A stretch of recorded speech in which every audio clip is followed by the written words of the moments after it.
Hey guys, and welcome to this video. In this video I'm going to show you how to check which iPhone you have. If you find this guide useful, then consider subscribing and liking the video. You may be interested to know which iPhone you currently have, because it isn't always clear physically on the iPhone what model it is. So let's go and get started. To go and do this, it's very simple, and you can go and find it out in the settings themselves.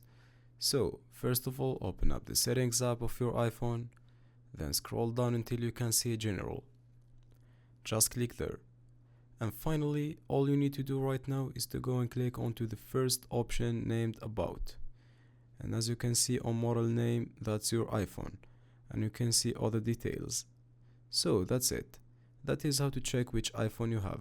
I really hope you found this very useful. If you could give us a like and subscribe, we would really appreciate it. Catch you guys in the next one.